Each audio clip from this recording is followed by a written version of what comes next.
Merci à tous de nous rejoindre pour ce deuxième C'est parti. webinaire avec Datama. Alors le sujet, encore une fois, c'est comment construire un audit CRO.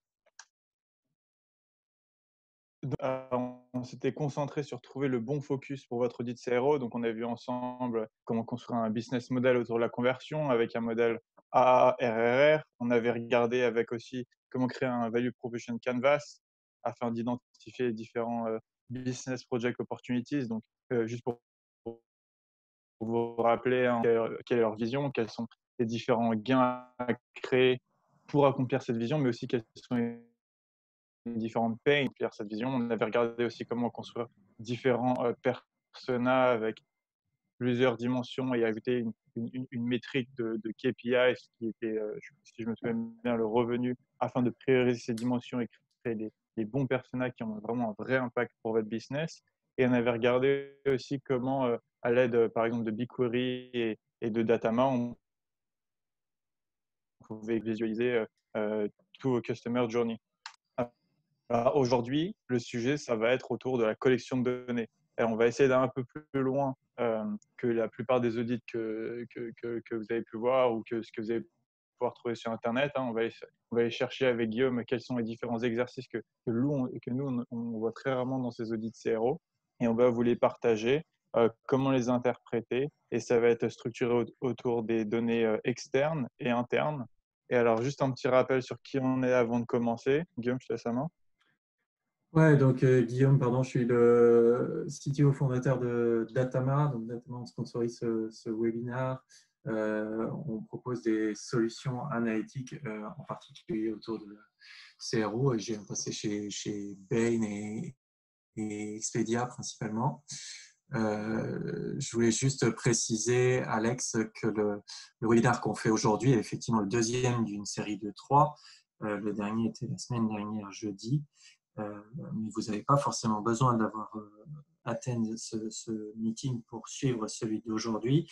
Et vous pouvez retrouver le meeting de la dernière fois sur notre site web. Il y a un lien, une vidéo YouTube et un enregistrement.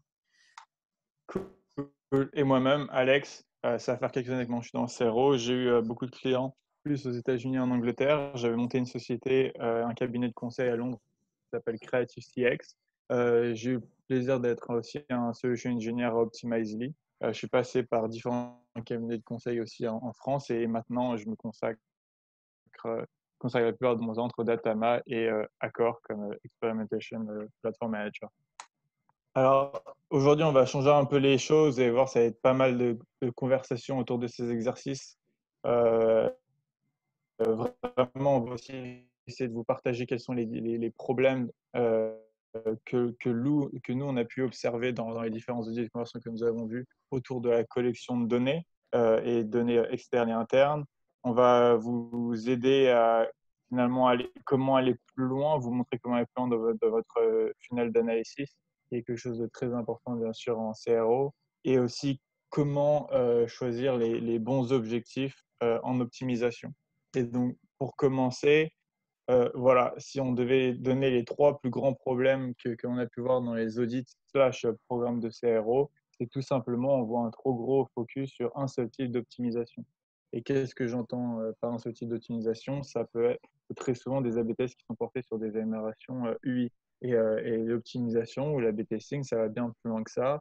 De nos jours, avec le server-side, on peut optimiser tout ce qui est performance de page, tout ce qui est fonctionnalité.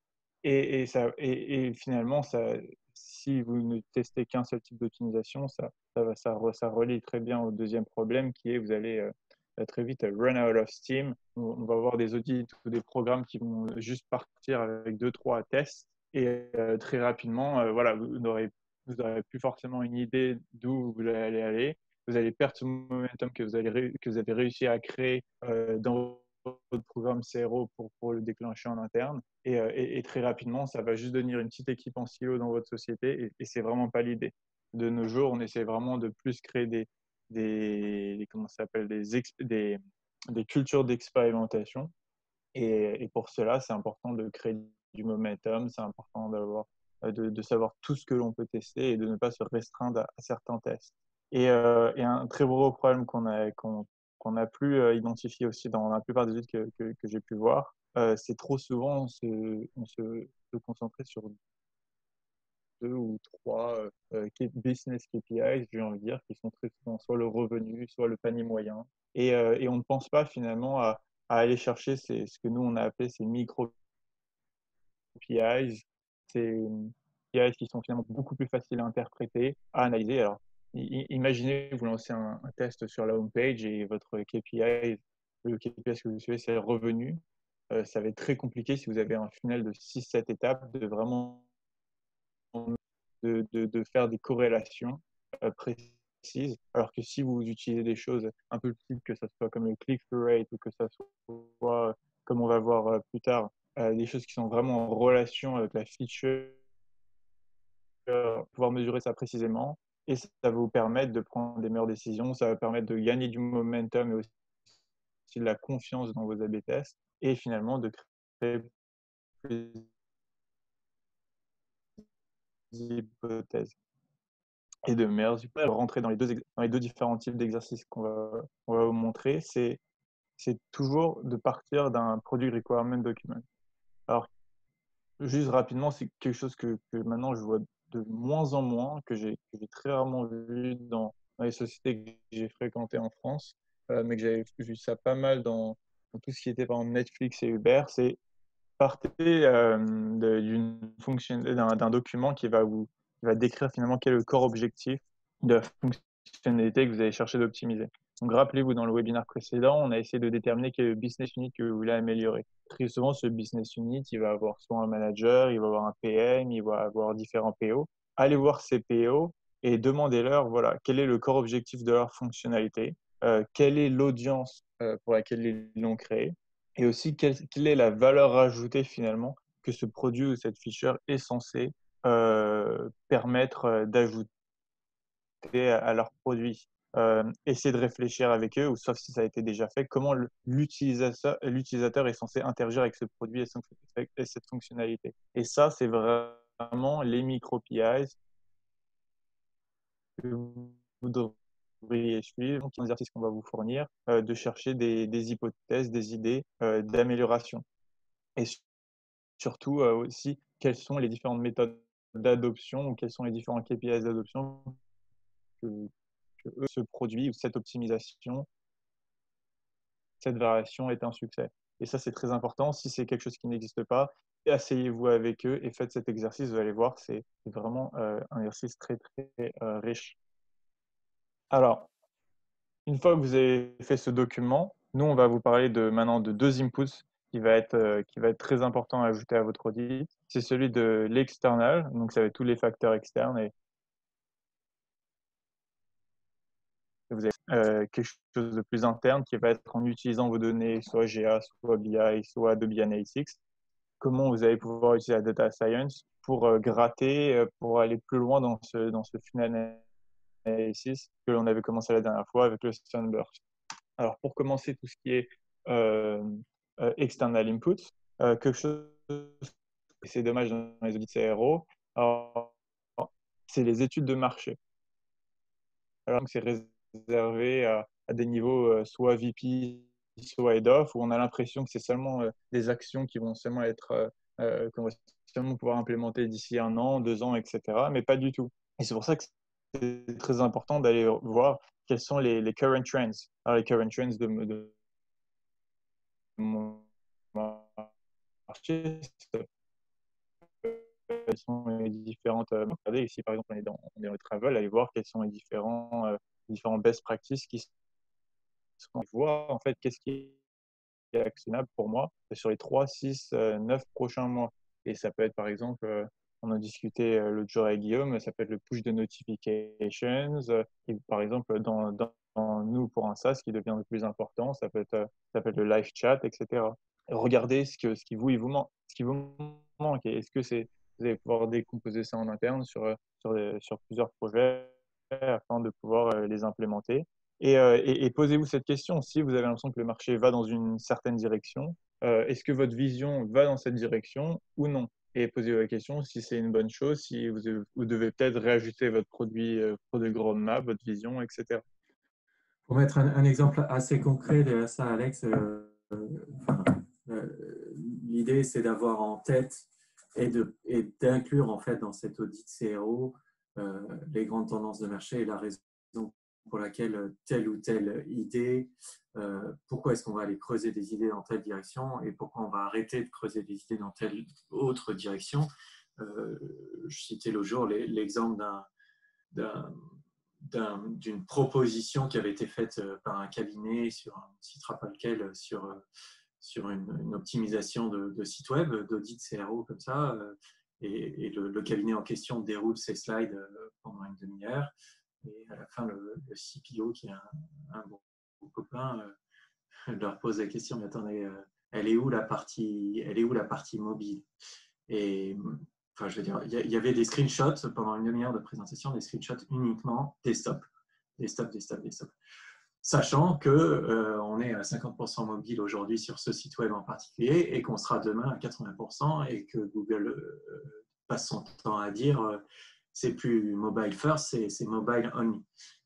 Et donc, terminé, au revoir, cabinet de conseil, bon, c'est même pas la peine. Si vous parlez uniquement de desktop, c'est même pas la peine qu'on travaille ensemble. Et donc, c'est avoir en tête ces tendances de marché, la disparition du cookie, enfin voilà, toutes les notions qui consistent principalement à s'ouvrir un peu les chakras, attendre des webinaires comme cela pour savoir ce qui se passe autour de nous et pour se dire est-ce que je vais à l'encontre ou non de ce qui se passe sur le marché quand je propose des idées d'optimisation. C'est ça, c'est juste vraiment faire ces 2-3 slides d'études de marché. Et une fois que vous avez une idée de où va votre marché, allez maintenant faire une étude de la compétition. Alors, je ne sais pas si c'est une peur, si c'est juste parfois on n'est pas assez humble, mais je vois très rarement des sociétés avec des optimisations de programmes. Regardez ce que font les autres compétiteurs et essayez de tester ça avec différentes variations. Alors, une fois qu'on a identifié finalement quels étaient nos pain points, pourquoi pas aller voir quelles sont les différentes solutions proposées par notre compétiteur, que ce soit direct ou indirect. Alors pourquoi indirect? Parce que très souvent maintenant, si on fait partie, si on a un site e-commerce, si on a un site de recherche, etc., notre trafic a été énormément influencé par l'UX qu'ils ont vu des Amazon, des Airbnb, des Google. Et donc c'est important de prendre ça en considération et de regarder quelles sont les fonctionnalités que nous, on va pouvoir implémenter afin de faciliter finalement la vie de nos utilisateurs sur nos sites. Regarder quels sont les différents latest projects, les différents projets que nos compétiteurs ont fait et quelle est leur vision. Hein, tout simplement, vous allez pouvoir, si c'est une société publique, donc, par exemple en bourse, vous allez tout simplement pouvoir aller voir quels sont leurs projets pour 2020-2021. Est-ce que, comme disait Guillaume, est-ce qu'ils vont vouloir devenir mobile only? Est-ce qu'ils vont utiliser certaines technologies on voit beaucoup maintenant de sociétés passer sur des technologies comme AMP, comme Progressive Web App. Regardez si votre compétition fait ça et prenez ça en considération dans vos prochaines sessions de brainstorming. Quel type de tests sont-ils en train de run? Et, euh, et c'est très important voilà, de ne pas toujours se perdre dans ce concept d'innovation. En 2018-2019, j'ai l'impression que c'était un peu le mot que tout le monde avait à la bouche, c'était nous voulons innover. Oui, mais bon, parfois, il faut se rendre compte que notre produit a 2, 3, 5 ans de retard. Alors, c'est quelque chose qu'on peut catch-up très rapidement, mais au lieu d'essayer d'innover sur des fondations qui sont parfois faibles, alors par exemple, vouloir faire de la personnalisation sur des pages avec un UI extrêmement compliqué ou qui prennent déjà trop de secondes à charger, concentrez-vous sur ces problèmes et ensuite partez sur des sujets d'innovation. Ouais, en fait, là-dessus, on discutait l'autre jour avec Alex.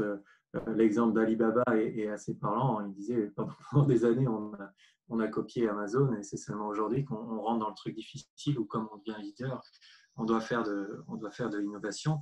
Tant qu'on n'est pas leader de son marché, tant qu'on n'est pas Amazon, Facebook ou Google, en fait, c'est beaucoup plus simple de copier ce que font les leaders, non seulement parce qu'ils ont, eux, les moyens et le temps de tester et de faire de l'innovation, mais aussi parce qu'en fait, ils influencent la façon dont les utilisateurs, ce qu'attendent les utilisateurs, quand bien même ce serait une mauvaise idée, ce qu'a fait Amazon. Dès lors qu'Amazon le fait, tout le monde s'attend à ce que ça se passe comme ça sur les autres sites web. Et nous, chez Expedia, c'est quelque chose qu'on faisait at scale, de monitorer en fait les A/B tests en cours sur Airbnb et sur Booking, c'est-à-dire que concrètement, on avait 200 slides qui tombaient tous les mois, qui étaient des screenshots des sites Airbnb, Booking, euh, et des A/B tests en cours, c'est-à-dire que des robots cleanaient leurs cookies, reprenaient un screenshot, disaient ah tiens, il y a une différence sur leur site web, sur la taille de la map, boum, A/B test en cours, et revenaient 3 semaines plus tard et voyez quelle était la version qui avait été mise en prod en disant bah, donc ils ont tourné un A/B test là-dessus et on pense que ça a été successful ou que ça a été loser parce qu'ils l'ont mis en production ou non.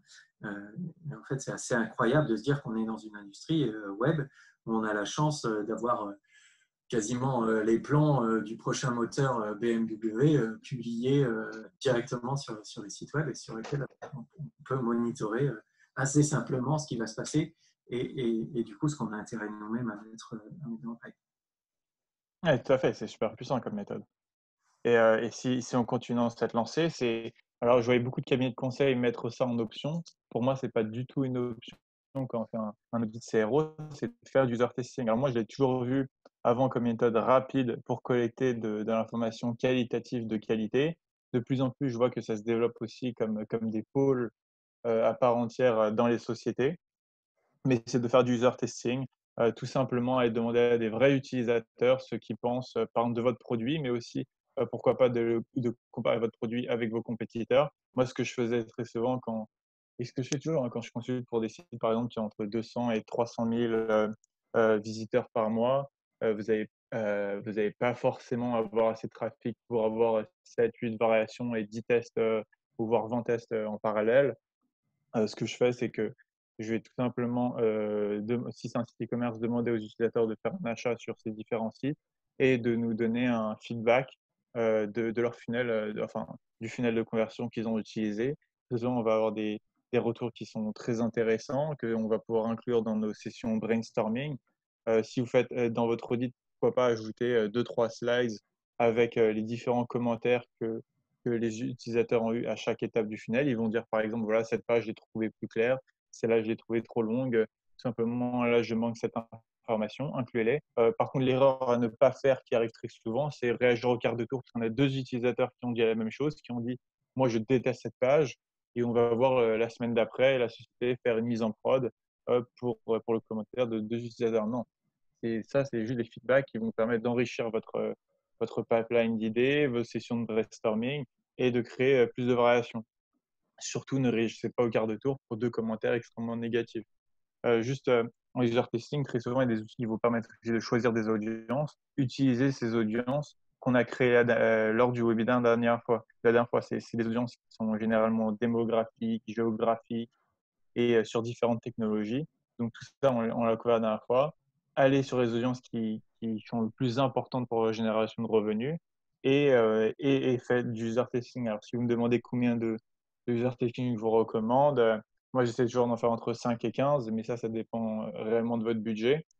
Il y a différents aussi, entre guillemets, qualité user testing que vous allez pouvoir faire. Vous allez pouvoir les faire parfois en personne, mais ça va être très cher. Il y a des prix qui sont qui vont être au-dessus par exemple, de 1 000 euros par user test.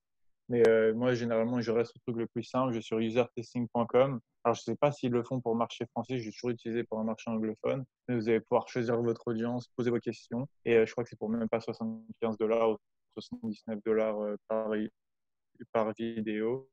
Généralement, ça va pouvoir permettre de baisser le nombre de variations que vous allez tester. Ça va augmenter le nombre d'hypothèses. Vous avez la capacité de le faire vous-même, hein, c'est ce DIY concept, do it yourself. Et surtout, voilà, dans vos questions, essayez de suivre le PRD que vous avez créé. Essayez de voir s'ils ont les mêmes interactions que vous souhaitez qu'ils aient avec votre feature, quelles sont leurs méthodes d'adoption et simplement s'ils aiment les fonctionnalités que vous ayez ou que vos compétiteurs ont déjà. Et pour finir, un dernier exercice qu'on aime bien inclure que j'aime bien inclure dans nos audits, c'est l'exercice de SaaS. Quels sont les top SaaS dans votre space? Très souvent, quand vous allez vous faire des études de marché, vous allez voir des fonctionnalités que vous n'avez pas. Et alors, parfois, ça peut être une toute petite fonctionnalité qui va demander 2 à 3 semaines de développement. Et encore, si ça peut être 2-3 semaines, ça peut être beaucoup si vous n'avez pas de pipeline, de pipe. Mais parfois, ça va être des fonctionnalités comme, je ne sais pas, une authentification avec social media. Et ça peut prendre beaucoup plus de temps. Si surtout, c'est que c'est un système que vous gérez complètement en interne. Allez voir les SaaS d'authentification. La Auth, par exemple, qui est très bon à ça. Si vous faites du search, allez voir les SaaS comme Algolia. Et on en discutait avec Guillaume, un truc très intéressant, c'est que de nos jours, les SaaS offrent cette capacité à faire des POC. Alors, généralement, c'est des POC technologiques, hein, ce n'est pas des POC à vocation d'améliorer vos taux de conversion, mais soyez clever, soyez smart, soyez un peu commercial, négociez un temps qui vous permette de l'implémenter avec un outil A/B test, voir si ça améliore vos taux de conversion, au moins si vous avez des tendances à améliorer vos taux de conversion. Et ensuite, prenez une décision sur oui ou non vous voulez implémenter ce SaaS sur votre produit. Si vous n'avez pas forcément cette capacité d'implémentation, vous voulez seulement tester une fonctionnalité et que vous n'ayez pas du tout, il y a un concept qui s'appelle en client-side Painted Door. Alors, imaginons que vous avez un produit, vous voulez ajouter une fonctionnalité du style ajouter aux favoris. Vous faites un A/B test avec seulement l'icône, si vous voulez, par exemple, cœur, qui vous permet d'ajouter aux favoris. Vous allez tester l'appétence, finalement. Donc, vous allez regarder le nombre de clics, vous allez mesurer le nombre de clics sur cette icône. Alors, soit vous mettrez un message d'erreur, soit rien ne se passe, hein. Il faut accepter que l'utilisateur n'aura pas forcément la meilleure expérience. Vous, ça va vous permettre de mesurer cette appétence. Alors, faites ça sur le très court terme. Si vous voyez un nombre de clics ou un comportement qui est assez intéressant pour votre business, ensuite, vous pourrez implémenter ce concept où vous allez pouvoir juste apporter ce concept en session de brainstorming et voir comment vous allez pouvoir petit à petit l'implémenter ou l'intégrer dans votre pipeline.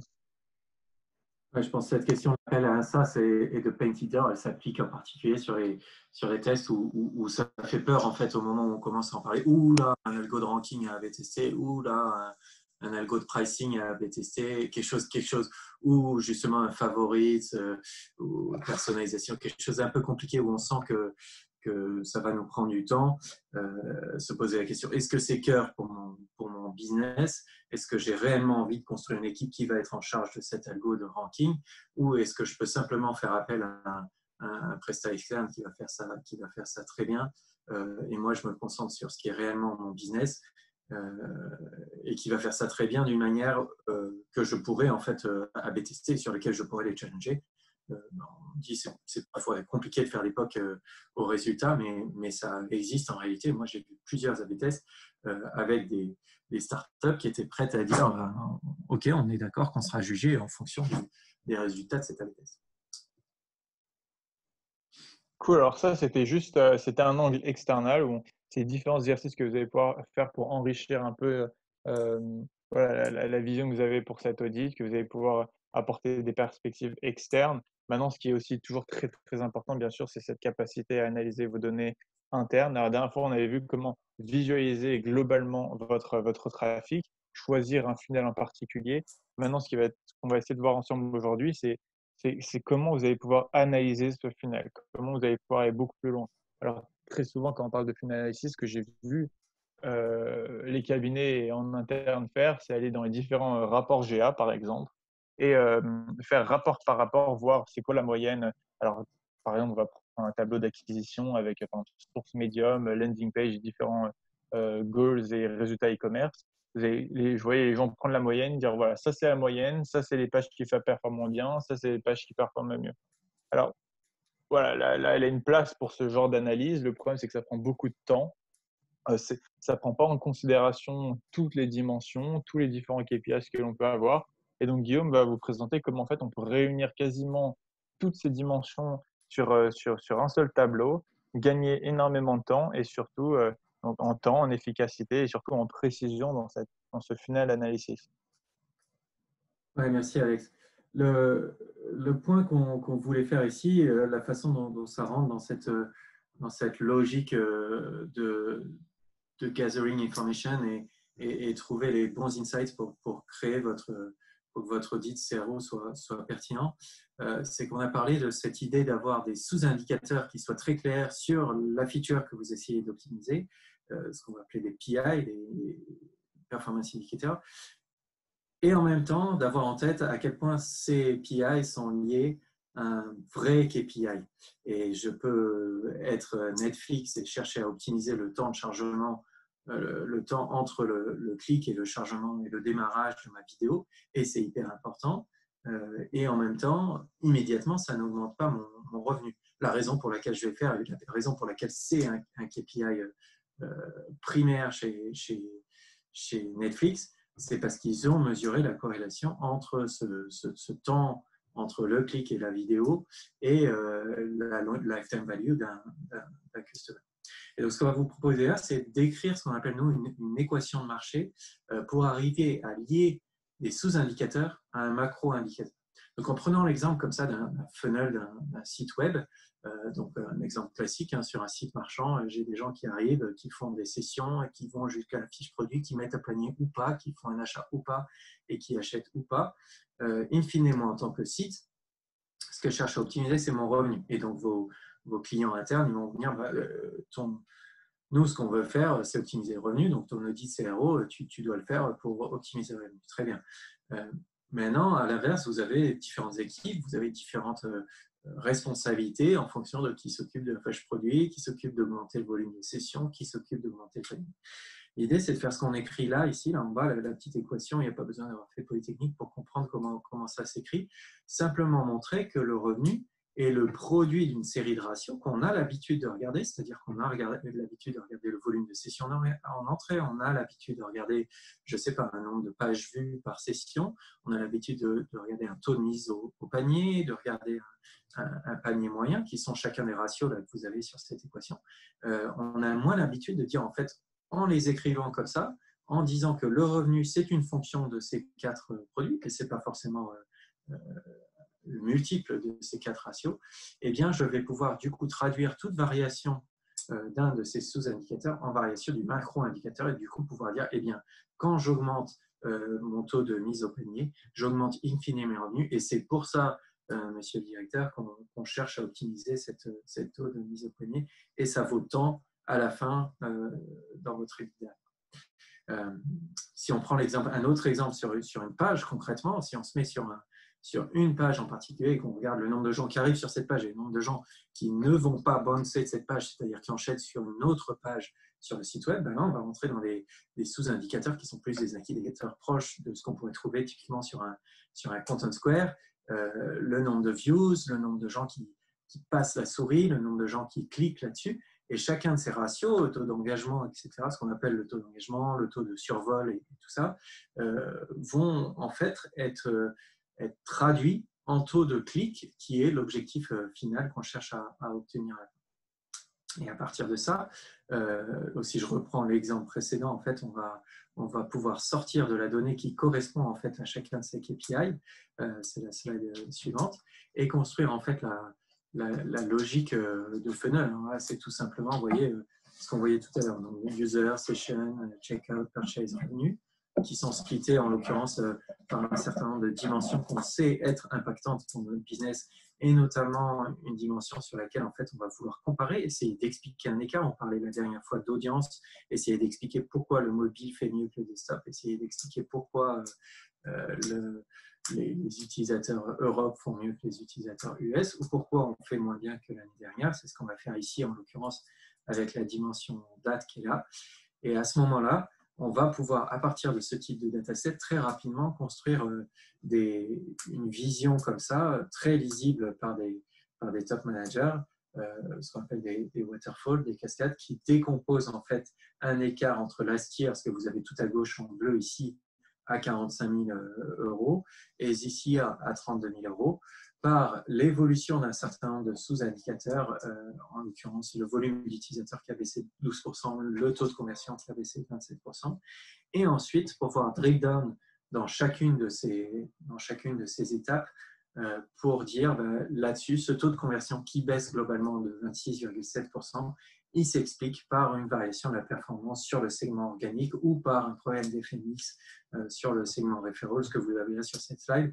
Ça, c'est une analyse qu'on appelle chez Datama Compare. C'est un outil qu'on a construit qui permet d'automatiser cette analyse de manière très simple, c'est-à-dire à partir du dataset que vous voyez juste avant, on plug ça dans l'outil, on obtient immédiatement la visualisation que vous avez là et les bullet points qui vont avec pour en fait pouvoir expliquer cet écart et pouvoir du coup à nouveau pointer là où ça fait mal et traduire un sous-indicateur, un PI, en une variation d'un macro KPI, ce qui est hyper important en fait pour se concentrer sur les bons sujets. Voilà. Super. Donc, pour parler, justement, juste pour vous donner un quick recap de ce qu'on a vu aujourd'hui, ce qui est important pour nous, c'est quand vous avez préparé cette étude de conversion et vous allez commencer à aller dans le détail, commencez toujours d'un PRD. Ça, c'était vraiment le mot d'aujourd'hui. Ne partez pas dans une quête d'optimisation sans avoir vraiment compris réellement quels étaient les objectifs de ces différentes fonctionnalités que vous allez voir optimiser, que ce soit fonctionnalité ou page produit ou peu importe ce que c'est. Aller chercher de l'information avec des facteurs externes. Ne soyez pas, on va dire, ne manquez pas d'être humble. Allez voir ce que fait votre marché, ce que fait votre compétition, quels sont les différents aussi comment ça s'appelle, technologies internes que vous allez pouvoir externaliser grâce à des SaaS afin de gagner en agilité, de pouvoir gagner du temps aussi sur votre capacité à vous concentrer plus sur ce qui est important, sur ce qui est votre business. Mais aussi, une fois que vous avez fait ça avec vos facteurs externes, regardez les opportunités en interne, essayez de chercher la meilleure méthode afin de combiner toutes les dimensions avec les KPIs que vous collectez déjà. N'allez pas voir seulement tout ce qui est dimension au niveau page, mais comme vous l'a montré Guillaume, vous allez pouvoir aussi le faire avec des données comme je crois qu'on a mentionné Content Square ou Decibel pour aller voir plus dans tout ce qui est clics, scroll, etc. Prioriser quels sont les différents éléments qui peuvent influencer les conversions et utiliser ça comme PIs. Et donc, ça lie très bien avec ce que Guillaume vient de dire.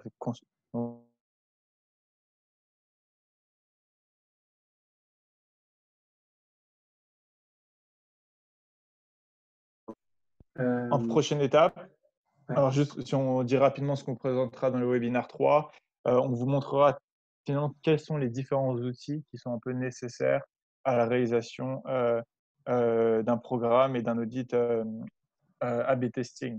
Alors, ce qu'on voit rarement aussi, c'est que très souvent, les audits A/B testing ne se concentrent seulement que sur les opportunités d'hypothèses et d'A/B tests. Ce qui est important, je pense, c'est d'inclure à chaque fois à la fin d'un audit CRO A/B test quelles sont les améliorations technologiques ou opérationnelles qu'une société peut avoir afin de croître sa culture d'expérimentation. Et c'est ce qu'on va vraiment parler la prochaine fois, que ça soit des outils de programme management, mais aussi des outils d'analyse d'A/B test. Et on parlera brièvement aussi de quelles sont les différentes méthodes de test, que ce soit client-side, server-side, etc. Ouais. Donc ça, c'est 23/04 jeudi prochain à la même heure, 15h. N'hésitez surtout pas à en parler autour de vous si vous avez trouvé ce webinaire intéressant. On peut retrouver, vous allez retrouver l'enregistrement du webinaire d'aujourd'hui sur notre site web. On vous l'enverra probablement par mail. Voilà, on avait dit qu'on passait une demi-heure. On a un tout petit peu débordé, donc on est désolé.